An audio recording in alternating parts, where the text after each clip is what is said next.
Welcome to So Many Receipts. I'm Flo Michelle. And I'm Shelley Seddon. And we are two entertainment journos based in Sydney, Australia, who love to analyse and talk about all things reality TV and pop culture.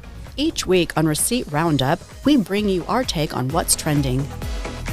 This week on the show, another axed farmer on Farmer Wants a Wife, a questionable guest on Billion Dollar Playground, the messy love triangle reunion, the grossness of the Liver King, and more. So, Farmer Wants a Wife, we have Clarette confirmation. Clarette is in Kimba.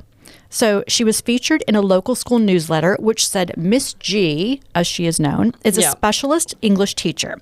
So it must be so hard to keep a secret like this for so long when Kimba is such a tiny town and she's now a part of the local community. Yeah, and you know what? I looked up on a map at the school where she works how far it was from Kimba. Right. It's 100 kilometres. What?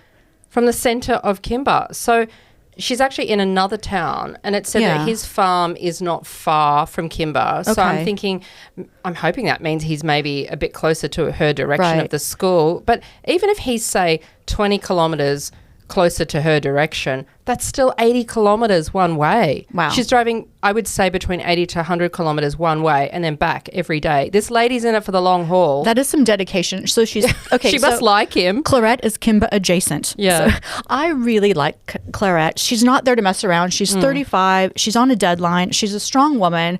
And if she doesn't like something, she calls bullshit. So when Thomas said, you know, he thought she was jealous, she pulled him up on it, which she should have. And to his credit, he actually took accountability. So they're having adult conversations and their communication is good. She's actually teaching him. Yeah, and I agree because we are so used to seeing the typical farmer girl on this show of being a softly spoken, sweet Aussie girl who maybe doesn't create waves. That's all fine. We like the sweet girls like that. But Clarette is this streetwise British woman who doesn't suffer fools gladly. And you know what? That's kind of like the woman you often need for a farmer's wife. Yeah. You know, you need them to tell off a lazy farmhand, or, you know, what if the farm is on fire or it's flooded? You know, you've got to be in control. And I can totally see her being that person. Plus, Thomas is a bit of a goober. He is. Let's face it. He's pretty clueless. I think he needs someone like her to tell her to pull his head in. The internet does not agree with us. She is hated basically in all of the farmer forums because they don't like her manner, but I think she's good for him. I hate that she's copying that backlash. I think it's because of the edit, and it makes me really angry. Yeah. So more off-screen farmer drama. Latest news that apparently yet another farmer, this time a guy called Reidy, was axed for sleeping around and being a douche to women and production, according to So Dramatic. We already knew about farmer Jack getting cut for similar reasons. So this kind of behaviour, is this common in the bush? These randy farmers. I mean, is there something in the irrigation water? Because this is now 2 and counting. Farmer Reidy is a banana and avocado farmer from Queensland. He reportedly had the most women interested in meeting him. Really? Yeah, and they started filming with him, but he caused too many issues, so he got the boot. Well, I did read that Farmer Reidy is now reportedly going out with a girl from Farmer Jared's group. Her name was Ella, and she was a 22-year-old nurse from Queensland. So maybe the show also doesn't like pairings from other groups. Yeah, all the maths crossovers. Yeah, exactly. It's too much like maths. Swapping. But that's real life. If that's who he likes and that's who he's going out with, oh well. I mean, wouldn't it be more interesting if we actually saw things like that play out? I mean, I guess that this show pushes a super wholesome narrative. That's the brand. But let's be real, farm life and farmers, they aren't always picture perfect. And these guys, they might have started off nice, but over time their true colours came out. That's real life. I mean, beautiful farms or beautiful rented farms or whatever doesn't equal perfect behaviour. I'm not saying that this Jack or Reidy were in the right, but their stories would have added some spice. Yeah, and ratings, right? Speaking of spice, some news just dropped that Farmer Tom has a son. So apparently he deliberately didn't discuss his son on camera to protect the privacy of his child and his ex-partner. But can you imagine, like, Athena, if she just didn't mention she had a son or someone like that? You have to at least mention you have a son, but you don't have to get into the details about it. He could have just said, you know, if it was to do with his ex-partner as well, he could have just said, look, I'm a dad and I've got a child. He didn't even have to mention if it was a boy or a girl. Just say that and just leave it there. Yeah. And if I was, the mother of his kid, I would think that was reasonable. He is going on a show. So I did think it's very strange, especially when he was having the chat on the ute and they were talking about children. Do you want kids? When would you like kids? It just seems really shady and it seems deceptive. The audience, it's like they're putting one over on the audience. I know, and she was saying, just from what I've seen, you're so good with the animals. Yeah, he's actually got a child. He's good with a human, probably. Exactly. Or I was thinking, was it a case of producers thinking it made him seem like he had too much baggage if he mentioned it? Was that part of it? I know. Well, see, that's the thing. You can't hide stuff like this because it's going to come out. So they might as well just get it out there. Otherwise, people are going to be really upset. Exactly. Yeah. Exactly. So there is a wild rumor going around that Farmer Tom makes a switch. So he picks Georgie, but then he dumps her and picks Eliza. So according to former contestant Daisy Lamb, who's a special correspondent this season, she knows everyone. So one of Tom's neighbors DM'd her and said it was actually Eliza who was living at the farm and working as a teacher. What, Eliza? Yeah. Eliza, oh my God. So Daisy does seem to have a lot of credible information. She's got that weird hotline. She's like the farmer fairy godmother of the season. Exactly. She's hooked into everyone. Everyone's like sending her the information. Yeah. It's very weird. But as for Farmer Corey's group, I'm sick of girls who are loud and have strong personalities being a liability. Be loud and proud. Yeah. I might be speaking from experience here. I'm a lot. I know it. My husband knows it. Don't dim your light, ladies. Shine, shine, shine. Mm-hmm. So next week, we also get Farmer Jack L., who is in Tasmania. So he's starting from scratch and picking 5 ladies to bring back to the farm. So we saw the teaser at the end of the show, and Farmer Jack L. apparently throws a spanner in the works right out of the gate, which has Nat pausing production to see whether or not he's allowed to do this mystery thing that no one's done before. Okay, first up, he looks like he's 12. Yeah. And then I also thought, oh dear, what's going to happen? But then it's probably going to be something quite tame, right? Yeah. So I thought maybe he wants 6 women, maybe he wants 3 women. Like he's, obviously changing the rules. So I don't know. But Nat did seem to be thrown for a loop. So I don't think introducing a new farmer at this stage is a great idea. No, and in the past, didn't they all just go right up until the end with all their stories? Am I remembering that right? Yeah, everyone was on the same timeline. Yeah. But here people are leaving early, people are coming in late. It's just all over the shop. So I also have one final note. Can we please stop using the phrase, I caught feelings? Don't you think, Farmer Thomas says that all the time? I caught feelings for Claire. Yeah, and Thomas said it as well. Yeah. I don't like it. So it gives me the ick. Okay. And also, can we stop saying that things give us the ick? I think that's run its course. I really do. It was Paul from Maths when he said that Karina being a snob or something, this is giving me the ick. Yeah. That went off after he said that. No, I know, but it actually came from the show Nobody Wants This. Mm-hmm. That's when I first heard it. Okay. You know that Netflix show with Kristen Bell? No, but anyway, I just remember it from Maths. Yeah. I think it's over. It's jumped the shark. Mm-hmm.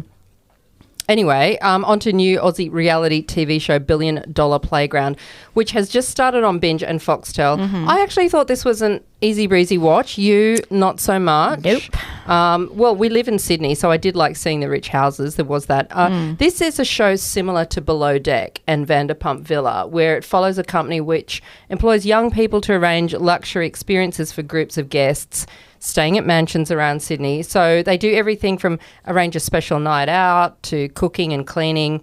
Although I thought when they took their first guests to a totally deserted, empty, shut down Luna Park at night for dinner, I did think that was pretty weird. Yeah, would you want to go to Luna Park? I think really it's grotty. Yeah. No, I love Luna Park, but it was a bit creepy with nobody there. Also, can I just ask, since when did becoming a housekeeper become an aspirational occupation for a beautiful young person? They do a lot of cleaning. Well, she was wearing these tiny white shorts and a tiny white top. I'm like, who cleans in that outfit? Is that your... Yeah. It's like, whatever. Okay, so when I was watching this show, something just felt off to me. So I did some digging and I found what I believe may be $1 billion deception. Mm-hmm. Okay, so wait for it. The premise of this series is a behind-the-scenes look at a company called Luxico that caters to the world's elite, the top 1%, the uber wealthy. Okay, great. The first 2 episodes featured a primary guest named Dilek and her group of girlfriends arriving on a private jet in their Camilla caftans, drinking champagne. Yeah. So there was no real preference sheet meeting like on Below Deck where they tell you a bit about the guests, where they're from, what they do for a living, what their likes and dislikes are. So we had lead concierge Salvatore. He just said the group were leaders in their own right from finance to the medical field and that they were going on a long overdue holiday. It was very vague. Yeah, it was. So I think I know why. I looked on Dilek's LinkedIn and she is a freelance journalist and TV producer who has a reality TV show in development. Grown. So then, this is what is really weird. She wrote about her experience on the show for a website called Chatter. What? So last time I checked, entertainment journalists like us were not uber wealthy as claimed by the show and the top 1%. Yeah, but it also said in her LinkedIn that she's also a fintech investor and the CEO of another business. So she could be wealthy. And maybe she's got a partner who's wealthy. Maybe, but I just think the fact that she's a journo and a TV producer does make it a bit sus for being a primary guest on the show. Yeah, agreed. And I have a feeling this is all smoke and mirrors. So her article was titled, What It Was Like Being the Primary Guest on $1 Billion Playground. So she mentions the group's private lunch at Ormeggio, and she says it happens to be in her neighborhood. So Ormeggio is in Mossman on Sydney's lower North Shore. If that's her neighborhood, why was the group flying into Sydney's airport on a private jet? And I looked at some of the other... It's not that far. I know. And I looked at some of her other guests. Yeah. They commented on the $1 Billion Playground Instagram. They all live in Sydney. Oh, that is so weird. She also seems to be somewhat of a professional TV guest because she also appeared on 2 episodes of Below Deck Down Under with a group of friends, right? Yes, exactly. Yeah. And so at the end of her article, she writes, I'll be watching the rest of the season and bringing you my weekly insider takes on the cast, crew, and other binge-worthy drama. So now she's a recapper like us? It's like, it's so bizarre. Yeah. Okay, so then there's more. Oh, you have more. I mean, hello, detective. You're like Midsummer Murders. I have gone down a very deep rabbit hole. You spent a lot of time on this. I just kept, the more I dug, the more I kept unraveled. finding stuff. Yeah, exactly. So the other thing I found a bit fake on the show was Heaven and the concierges. So it turns out Heaven was born and raised in Hollywood, California. She's an actor and TV presenter. And I checked out her LinkedIn and it says she's an entertainer, a brand rep, an MC, actor, a model. But there's no mention of her being a luxury concierge at Luxico.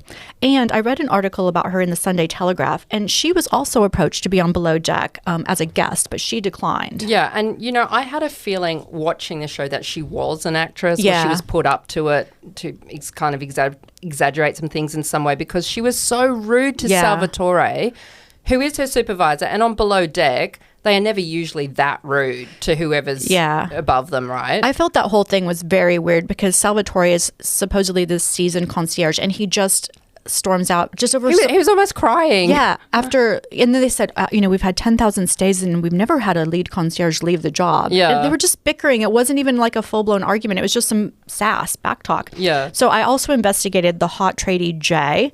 So according to his Insta, Jay describes himself as a Gold Coast tradie, model, boxer, and dancer. And there is an interview with Jay on his Insta where he explains that someone slid into his DMs and approached him about being on the show. So I actually looked on Luxico's LinkedIn, and the only people I could find from the cast that actually work at the company are JB, the French butler, and Jasmine, the blonde concierge, who looks like the younger sister of Tabitha from Salon Takeover. Yeah, she looks exactly like, I know. Her sister or her cousin twice removed. I mean, what is going on with this show? Exactly. And so I just want to know what on this show is real and what's not. Yeah, and also what shocked me on that Chatter article is that Dilek says she shot the scene 2 years ago. I know, exactly. It's so old. That's what Jay said too, that someone slid into his DMs in like 2023 about the show. So why was it sitting there for like this long? It's weird. Wow, that is... That is so funny. Let's continue going down this rabbit hole. I like the rabbit hole. Yeah. Anyway, this next segment is brought to you by Transform You, a new online course based on the belief that our thoughts create our reality, created by Real Housewife of Melbourne and Sydney, Jackie Gillies. With Jackie, you get to explore how to tune into who you really are while learning to let go of what's not serving you. So you want to go on a learning journey to create a life of abundance, happiness, and giving back. It helps you to reprogram entrenched habits and negative patterns. Jackie meets with the group online regularly and does modules on intuition, manifestation, wealth and abundance, relationships, self-empowerment, and all sorts of other invaluable lessons. We were lucky enough to talk to the fabulous Jackie backstage at her show, Jackie Gillies Live Soul Sessions in Sydney recently, about the transformational power of Transform You, plus other things, including whether she'd do a Real Housewives Ultimate Girls Trip and what she thought of the Sydney reunion. Yeah, and she really was just so amazing to talk to, right? Yes, loved her. So bubbly and friendly. That chat will be up on the podcast on Tuesday, May 27, and go to xojackie.com for more information about Transform You. So on to the Love Triangle reunion on Stan. So I have been calling this mini maps all season, and although it's season 3 of the show, this was the first time that they actually did a reunion, and it was epic. Yeah, it was good. It was good. I loved it. It was hosted by Selling Sunset's Chriselle Staus, who is also Mrs. G-Flip. So she looked freaking amazing. Can I just say that? One of the most stunning women on TV. Oh my God, her skin, her hair, amazing. Like everything. Yeah. I loved it. And there were so many bombshells. So it was so crazy that one person had a panic attack and had to leave the stage. Yeah. And so, shocker, out of the 5 couples, only 1 couple was still together. And at the reunion, after the reunion, there were 0 couples together. And I also saw that Chriselle said that once they stopped filming, it was really awkward on set. No one wanted to be there. It was cold. Yeah. The atmosphere was icy cold. It was so awkward. So forget the love triangle. There was actually a hexagon on this show. There were 6 people involved in this mess. Yeah. So Bernie was not into his 2 matches. He ended up hooking up with Chloe, who actually was into her 2 matches, Emma and Beck. But ultimately, she went for Bernie's LDE. What do you mean? Not BDE. Oh, little DE. Okay. So I just have to say, why Chloe? Why? Like anyone can see this guy's F-boy energy. Yeah, but he did have a certain charm. No, he was gross. Oh, you didn't like? Oh, no. I didn't mind his personality. LDE. Okay. Not our rich man energy either. Okay. So after seeing each other for a few weeks and even having a dirty weekend in the Blue Mountains, Bernie decided to dump Chloe the night before the reunion. It's like, what was he thinking? So Chriselle actually called out Bernie's F-boy behavior, and then pretty much everyone just started piling on Bernie. And at one point, so they showed their secret kiss, Bernie and Chloe. They had a secret kiss at the group dinner, and everyone their jaws were on the floor. And Beck started having a panic attack and had to leave the stage. And a producer was like, just breathe, just breathe. Yeah. So can I just say, I hope that this Portuguese tart Bernie has been deported. Oh, and interestingly, he has not promoted the show on his TikTok account at all. Shocker. Or done any publicity. And he probably didn't like how Chriselle called him an F-boy either, don't you think? Yeah. Also, it was revealed by me that I didn't see him at the Sydney launch for the show I know. either. I don't think he liked his experience of reality TV somehow. Chloe also said that she wanted to tell the girls about the letter in an interview. This was the letter that wow, really? he wrote to her saying how much he liked her. But producers talked her out of it. Said don't say anything, which did not sit well with her either. Yeah, but it was a great bombshell, I have to say. And so on to Peyton and Jordan. Oh my God. So they came to the reunion all loved up, officially boyfriend and girlfriend. Yeah. So I was waiting for them to play this off-camera rant about how Jordan wasn't attracted to her. So he didn't even remember this rant, which I found shocking. It was so brutal. He said Peyton was nothing like what he had asked for. He had asked for small, ethnic, tanned. She was devastated watching this clip. Yeah. And I can confirm that they are no longer together. Shocker. So according to 9.com.au, Jordan sent her this really long apology text after the reunion. And there was some back and forth texting, but ultimately he ghosted her. And she did try to call him 7 times and he never picked up. Oh, God. How embarrassing. However, when I spoke to her at the launch, months after filming Rap, she said she was really happy. Yeah. So that was great. I'm hoping she has found someone nice or just enjoying life. Yeah, you know? I really like Dante, but obviously she wasn't into Dante. Yeah. But I thought he was cute. Well, she did have 2 guys that were into her. That's true. And so we can't forget Mike. So hopefully this guy will embrace being a 50-year-old washed up reality TV star and we'll never hear from him again. So both of his matches couldn't stand him by the end of it and he learned nothing. But he did tell me that he had learned a lot more about himself in this particular show compared to Maths. Did you believe him?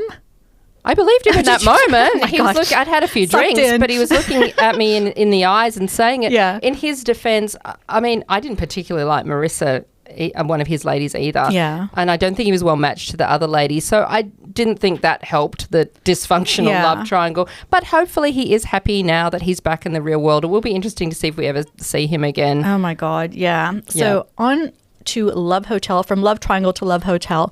Last week we had a cliffhanger when Ashley unexpectedly threw her hat in the ring and told Ralph that she was attracted to him, which meant all 4 of our Real Housewives had expressed an interest in him. Ralph was completely blindsided, which is typical of reality TV, but this is a rare case of a good blindside because he didn't think he had a chance with Ashley. So I'm going to call him the official Harry Dubin of Love Hotel. Yeah, he is. And if you don't know who that is, it's a very unattractive man that pretty much all of the Real Housewives of New York slept with at one point. Sonia, for some reason. Luann, Ramona. Yeah, what was it about Harry Dubin? Oh, and Aviva. He was married to Aviva as well. There's like 4 of them. Yeah. It's bizarre. ridiculous. Yeah. Plus, oh my God. So anyway, Ashley ended up making out with him at the bar in front of Adam, who was ordering a drink. Yeah, awkward. It was so awkward. Yeah, I was squealing when Ashley and Ralph kissed. I mean, that was honestly bona fide chemistry on both of their parts, unlike any of the other pairings. And no one was more shocked than Ralph, and he was like growling in her ear. No, growling and grunting. You know, I'm going to say this because I've watched a lot of The Real Housewives of Potomac and my girl Ashley for years.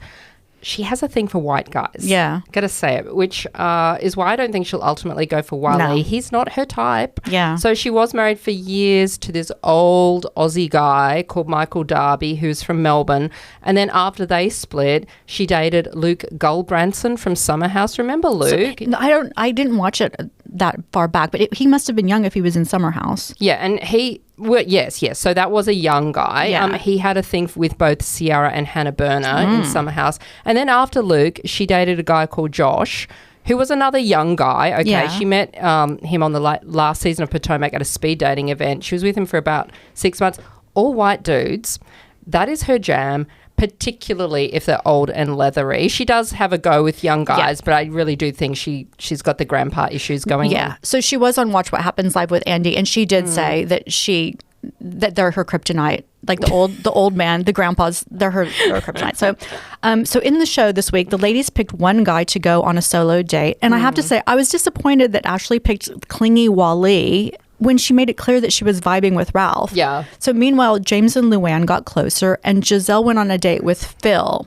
So I don't think she's necessarily attracted to Phil, but he drives a Rolls Royce and he lives in Bel Air. So I can totally see her living that kind of lifestyle. I mean, I think she picked Wally just to make it look a bit more of a fair fight or something. Yeah, because she didn't want to step on Giselle's toes and it was all a bit awkward. So the other surprise was that Shannon went on a date with Adam, who was wearing this jaunty scarf, and they seemed to be into each other. I thought Adam was more loose speed, but he does have a lot in common with Shannon. They live near each other in California, but he is a bit younger. And unfortunately, that meant Earl the Pearl was left out in the cold. So during Shannon and Adam's date, they went back to her apartment. They were sitting there, and Shannon did want Adam to kiss her, but he didn't. And he said he was trying to be respectful. I think that's what he said. So nothing actually happened. But next week, we have yet another batch of stallions, and I say keep them coming. I just want to know why Earl was sobbing at the end when she gave him that letter. Was she saying you're dumped, or was she saying I like you so much and I wish you all the rainbows in the world? And so it was so touching. He was literally sobbing. I guess we'll find out. Yeah, it was bizarre. I'm definitely curious as to what that was about. Can I just say, I don't think she's got chemistry with any of these guys. No. She's a tricky kettle of fish. Yeah. We got to keep that in mind. And she does come along with a lot of baggage. Yeah. Speaking of baggage, she's got like more than luggage than the entire world. Carousel, yeah. But I have to say, I think, we discussed last week, I just think she's too fragile to be in a relationship. So. Yeah, that's right. So on to our Rose and Thorns. My rose is for the return of The Secret Lives of Mormon Wives. Oh, God. Which in Australia is on Disney+. Oh, my God. This mega monster of a show is back for season 2 and already doing bonker ratings. It's absolutely everywhere. 5 million people globally viewing this show across Disney and Hulu in just the first 5 days. I know. I don't know why I am so drawn to this show about young people when I'm old enough to be their mother. Because for me, I think this show is what Summer House is for you. Yeah, I think it must be. I'm having FOMO because I'm seeing it absolutely everywhere. Yeah. So it's 9 women, all in their 20s, married with young kids, and they all look like Victoria's Secret supermodels with this long tousled hair and full faces of makeup before 8 a.m. So they're the stars of Mom Talk, which is in their reels on TikTok where they get together and mainly they just do dances, but it blew up a few years ago and it's massive. And I think that one of the things, and I have to say, I think that one of the reasons why they've blown up so huge is because they're all really beautiful. Yeah. If it was 9 average-looking young women doing the dances and stuff, I really don't think it would have blown up. They are really, really stunning, and I just think they just look like those Instagram girls. So people are really captivated. And I'm watching all of the shows in sequence. All 10 are on Disney+. But I did skip ahead to episode 9 because it set the internet on fire and I was curious to look at it more. So in this episode, while on a girls' trip, one of the women suggests a game holding a bag of pregnancy tests. Oh, my God. She declares the group should play pregnancy roulette, and the rules required each girl to take a test by peeing on the stick, putting it in a bowl, oh my God, and each drawing out a test in the grossest lucky dip in history. I can't even believe this. Oh my God. Can you imagine doing that on the Valley with everyone on their fertility journeys and obsessed with their ovulation windows? So you can do this when you're in your 20s and are full of viable eggs. Yeah, and then it just becomes cruel. Oh, yeah. God. And it starts out absurd, and then it just quickly spirals into this full-blown trauma. 2 of them, Macy and Michaela, are actually pregnant. I can't believe that. They are pregnant, but they just haven't told anyone yet. And poor Demi is quietly battling infertility. So when she pulls out a positive test, she actually thinks it's hers. Like, for a moment, she thinks it's hers, and then it's not. And it is a bit heartbreaking to watch, and it's also deeply, ugh. But how do you know which pregnancy test is for which girls? Like, I don't know. Well, I guess if there was only 2 positive pregnancy tests in there and both of the girls knew they were pregnant, like, that's the reveal type of thing. Also, more drama off screen. According to Michaela and Jesse, who went on Nick Vile's podcast, Demi actually wanted to end the first season of the show with a literal bang. Oh, my God. So while nothing actually happened, she suggested to them that she fake an affair with Taylor Frankie Paul's baby daddy, Dakota, who's a real, douche, for the sake of ratings.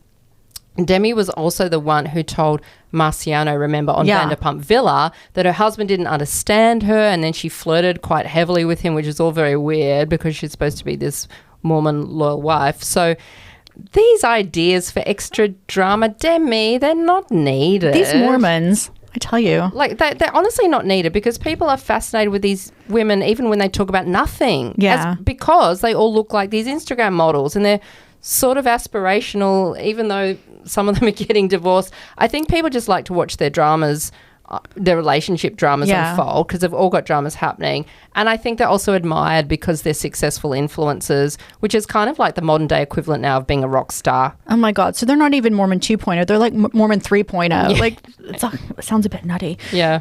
So on to my thorn for this week. Last week we had some major drama on Love Hotel because Shannon was shocked and appalled that Earl the Pearl never ate vegetables. Okay. Well, this week we have a man whose motto is testicles, not vegetables. Oh my God. Ladies and gentlemen, I give you the Liver King. So I didn't know anything about the Liver King until you mentioned him. And so I checked out this new doco on Netflix called Untold, The Liver King. And it's about influencer Brian Johnson, who spent years eating raw meat, mainly animal organs, testicles, and tongues to get ripped. Supposedly all natural and aided just by meat, only for it to be revealed that he was actually addicted to steroids and human growth hormone. So look, I know people that have actually done this all meat diet. Yeah. Both of the people I know have autoimmune diseases, and they say it's really done wonders for their health because they no longer get inflammation in their body because meat can have anti-inflammatory properties. However, I do wonder how all the meat affects their cholesterol. Yeah. Well, just watching it, I was just like, this guy is so full of shit. It's like you don't get ripped like that, eating liver and maple syrup. I don't know why the maple syrup was okay. But, the world believed him. And also, he did this thing with eggs that was so disgusting. He ate 50 raw eggs in 2.5 minutes, just like shots. And there's no way I would ever eat a raw egg because of just the danger of salmonella. But even less so in this day and age, with the avian bird flu, there's no way. I do always order steak tartare, which is raw meat with a raw egg yolk on the top. And I haven't got sick yet. I don't know about eating 50. Plus, what I was thinking, this Liver King, aside from looking deeply, deeply unattractive, he's got these over-pumped muscles and a fat little gut. So, and I was wondering why that is. I've seen this on bodybuilders before. I looked it up. And I read that this is what can happen to you when you take steroids long term. Yeah. It can enlarge your internal organs, causing your stomach to distend. That's gross. I didn't actually notice his stomach. I couldn't get past his like furry face and his big muscles. But he actually reminded me of RFK Jr. He was like this muscly old dude with this super dark tan. It was just gross. Yeah, he does look like RFK Jr. I want to know, why is everyone doing something weird called Brian Johnson? Yeah. Because there is another guy called Brian Johnson who is in another Netflix doco I have watched called Don't Die, The Man Who Wants to Live Forever. Yeah. This Brian Johnson in this doco is a former tech billionaire who now takes more than 100 supplements a day, and he does an all-vegan diet. Oh, God. And a strict exercise regime and a strict sleep regime in the world's longest experiment. He's hoping to live to 100. Yeah. But here's the thing. Both Brian Johnson, the liver guy, and Brian Johnson, the 100 guy, they look like garbage. Yeah. They both only look 47, but they look aged beyond their years.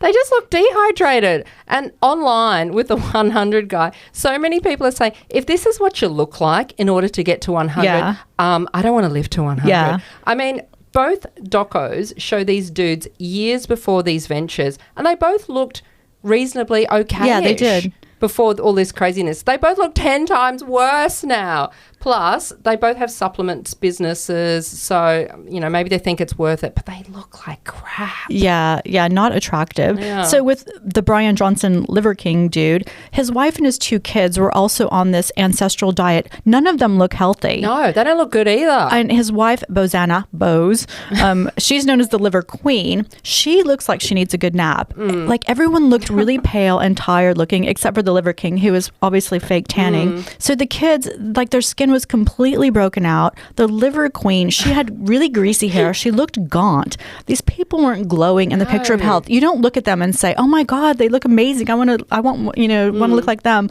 So when I read the description of the doco, it said that he claimed he was eating an ancestral diet, but was actually juicing. And I thought, oh, I love juicing. Yeah. I try and do my celery juice every day. Yeah, juice.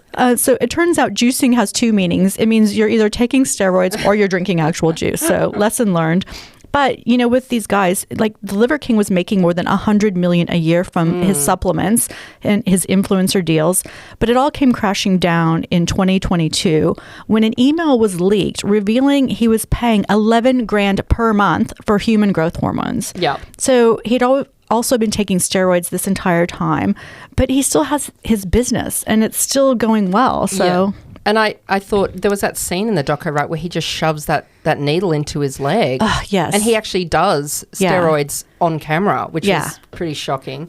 It's just disgusting. It's like that has to really, really mess you up. Like, you know, and $11,000, that's a lot of human growth hormone. So at the end of the doco, we see the reformed Liver King walking through his garden, talking to his strawberries, talking to his melons, and he still claims to live by his ancestral tenets, and he hopes to open 302 health retreats in the coming years. So good luck with that. Hilarious. So I want to give out a second rose this week, which is also a thorn as well, for the show Sister Wives, which screens on TLC, which is only available on Foxtel in Australia. It's another reality show about Mormons. You know I love my Mormons. Oh my gosh. Including the Real Housewives of Salt Lake City. I do love them. Mormons. Yeah. So on Sister Wives, these are polygamous Mormons following Cody Brown, who was at one point married to 4 wives, Mary, Janelle, Christine and Robin. Between them, they have 17 children with him. Oh, my God. In the last 4 years, the first 3 wives have all left him. Really? Yeah, so he's now just married to Robin and they are monogamous. Firstly, if you're a guy, don't marry 4 women. Oh, my God. Don't marry 4 women. That's a lot of work. It's not going to work. Your life and their life will be crap. So does he pay like child support and alimony to 3 wives now? Like that, you would be bankrupt. It's crazy. I don't know what it's always been a cloud exactly how they earn their money. Yeah. It's mostly, I think, from the show, but I don't know. I'm just going to say what I say to the cast of The Valley: stop breeding. It's like, are these traditional Mormons with the bad hairdos and the magic undergarments? No. So these women are all completely modern. They work. They're not submissive. They just wear normal clothes. Right. They're not fundamentalists. And they have all had so much jealousy and issues over the years. The first 3 wives basically left Cody because it was clear that he only ever loved the 4th wife, Robin, which he now completely admits. So I've been watching this show for 15 years and I just really love the first 3 commitment. wives. I do. The show is actually really special to me because basically I think I'm the only person I know and maybe in Australia who watches it. So I kind of feel like they've made the show just for me. Oh, I love that. And my favourite wife has always been the second wife, Janelle.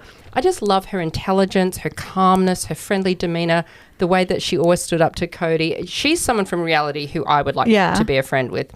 But in March last year, something utterly tragic happened in that one of Janelle's sons with Cody, Garrison, took his own life, aged just 25. The episode where everyone in the family talks about it just aired this week. TLC waited a whole year to air this season, I think to give the family a bit of breathing space, and it is just incredibly sad. So that's my sad thought. I actually cried all the way through this. Well, I did try and watch some of the clips that you sent me, but I just found it too distressing. So how soon after this happened were they actually filming? I think it was pretty soon after. They showed Janelle talking in her kitchen to one of her biological sisters about it, and it's still very raw. I just felt so much for this poor woman. And what's more, they show some of this happening all in real time. So we see Mary doing a confessional to camera with a producer, and her phone suddenly rings and she looks at it and she says, oh, it's Cody. I'm not going to answer that. Yeah. And then it rings again and she's puzzled. She's saying, he never calls me, but I'm still not going to answer. And then he sends her a text saying, call me. It's an emergency. So she gets up and she says to the producer, I'm just going to go into another room. And that's when he tells her that he just found out that Garrison's dead. Wow. So it is as real can be. Oh my God. Yeah. That's so heartbreaking. So I heard in the show it was only ever briefly touched on that Garrison had some mental health issues. Yeah, it wasn't talked about a whole lot, but Janelle in this episode explains it was quite bad what he went through, and that he really started going downhill during COVID and was drinking quite heavily. Also, during COVID, Cody and Garrison and another adult son of hers, Gabe, they were all at war because Cody was so paranoid about social distancing and he didn't want to see anyone. And gradually the entire family sort of became estranged from him. And it's always been said that Robin and COVID were the reasons why the whole family kind of broke up and went their separate ways. So that probably didn't help Garrison's mental state either. Right. And in the next episode, they also show some of the funeral where they bury Garrison's ashes, and Peyton, one of the brothers, pours beer on the urn. It's sort of like a fond memory of him sharing a beer with him, although I did think that was a bit weird considering his drinking contributed to his mental health decline. But anyway, that was a hard watch. Yeah, that sounds really full on. And my love to the family. I do love that show. God, I love that show. So I'm going to go in a bit of a different direction this week for my rose. I recently started watching Stanley Tucci, Searching for Italy on SBS. So this I found it absolutely charming, and it ticks a lot of boxes. It's got history, food, travel, well-dressed men, and the fabulous Stanley Tucci. And it's something that my husband and I can watch together, which is very rare. And there's not many. Yeah, I know. Not many crossover shows. In addition to being a great actor, as many people know, Stanley is also a foodie. Yeah, I only know him from The Devil Wears Prada. I don't know a lot about Stanley Tucci. So is he a bit like Meghan Markle now? He's like transformed into the lifestyle space? Yeah, actually kind of. So fun fact, Stanley attended the wedding of his Devil Wears Prada co-star Emily Blunt when she married actor John Krasinski. So this is where he met Emily's sister Felicity, and they fell in love. And Felicity is a British literary agent, and she helped Stanley publish 4 cookbooks. And he also wrote a best-selling memoir, Taste, My Life Through Food. And it describes his love of food and also his cancer journey. He had a tumor at the base of his tongue, but he's received treatment. He's now cancer-free, but there are still some foods he can't eat because of his cancer. Oh, gosh. And he's so into food. Exactly. Yeah. So in the show, he's visiting all 20 regions of Italy, and he's made 3 seasons of the show so far. My first ep that I watched was Bologna in the Emilia-Romagna region because my husband just started working with a company based in Bologna, so I was doing some research. Okay. I only visited Italy Italy once about 3 decades ago, and it was a Contiki Yeah. tour. Unsurprisingly, I don't remember very much about Italy, but I do actually remember that I kind of thought the food was sort of bad. Yeah. Sorry to say, because I guess I was used to like the bog standard Italian, Yeah. the rich Italian that we eat here. Yeah. It's not quite the same over there. I actually didn't like the food. Well, I love the food, and I actually have a tendency to become obsessed about things. You might have noticed. Yeah. And around 2014, I became obsessed with Italy, and specifically a town called Maratea. And I found this villa there. It was owned by Brooke Shields' Italian cousin. Oh. And this... She's got an Italian cousin? Yeah. She has some really crazy like roots that are like European royalty. Oh, She has right. links. It's crazy. But I was watching a lot of Escape to the Chateau at the time, and I was convinced that I needed to turn this villa into a boutique hotel. Oh, God. Like- it would have been like Faulty Towers. I'm so sorry. I don't think you could have run a hotel. Well, I took Italian lessons, and my husband and I had like 2 trips to Italy, and we ended up putting an offer in on a house, a different house, and we got outbid, which was actually probably for the best. But anyhow, we have some very good friends who have just relocated to Italy part-time, and so my obsession with Italy has been reignited. So this show is helping me with my research for my next trip. Yeah. Well, I'm so glad you didn't go Move to into the Italy. hotel Yes. business. But it does sound interesting. It would be great to like run something like that over there if you had the commitment and the time And the money. staff. And aren't they all kind of crumbling a bit? Some of those villas and Yeah, the you can old buy them farm. for like €1. Yeah, but then you got to spend like $3 million to Yeah, do them exactly. up. Anyway, that is it for this week, guys. Thanks for listening. I'm Fleur Michelle. And I'm Shelley Seddon. Join us next week for So Many Receipts.